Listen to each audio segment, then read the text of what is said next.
got the ball back and had an opportunity to maybe come down and make it a one-possession game. That first play started out with a sack, set you back. How big was that momentum-wise? You know, if you're able to move forward, maybe. Yeah, I think that's a big play. Wisconsin, statistically and rightly so, was good on defense. I mean, I thought they were strong going into the game, and I think the same now after watching them. To play from behind the chains on first down after a sack that makes it more difficult.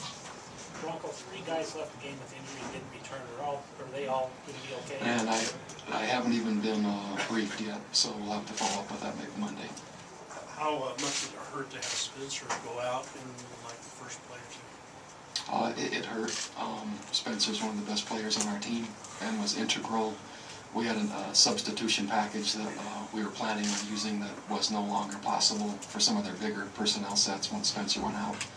And but that's football, and we still had our opportunities to play well and win without that, but it hurt. The 12 men on the field after the timeout. That was not acceptable and very frustrating. I got word in the headset right after that, call timeout, which caught me by surprise coming off of that. And so I wasn't able to get to the official in time, nor should I have needed to. That was just, we didn't manage that situation very well. And I don't know all the things that will go into it. I'm sure there's a very clear reason, etc., but it's unfortunate that happened. Bronco, their first drive kind of setting the tone early in that game. What happened with that drive? Man, I think that there was a critical third down or 2 that they converted that I think maybe surprised us more than anything in possibly the ability to throw and catch the ball in long yardage situations. But then they're physical, and we knew that going in. It's one thing to not talk about it, it's another thing to line up and play against it. And so there still will be a player that was responsible for a gap that didn't do his job. Right now I can't tell you exactly what that is, but that's the only way the ball is run for any significant yardage. So I think there's probably 2 or 3 of those runs on the first drive. You stopped Gordon, but you want to talk about White, number 20. He just seemed to hurt you on all aspects of the game. Man, we thought they had 2 good football players. Surprised a little bit. One of our best tacklers, Rob Daniel, was a field corner, and number 20 made him miss in the open field on the first or second drive coming around. And so I was impressed, and I think they have good skill, and I think they're tough. Again, probably 1 drive too many. I thought this game would be probably a 24-20 type of game going into it, and that's about what it would have and could have been. But we didn't play quite cleanly enough to make it that.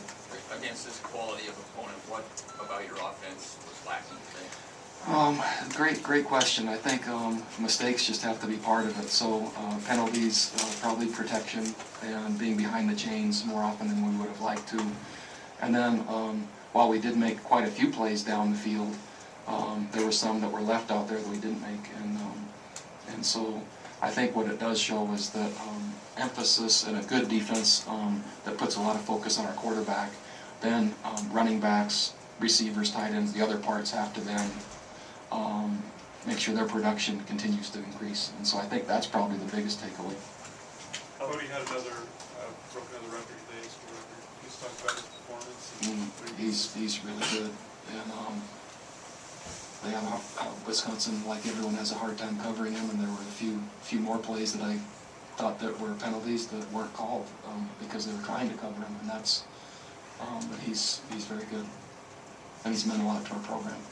As far as the line of scrimmage, did you feel like they were able to control it better than you thought they'd be able to?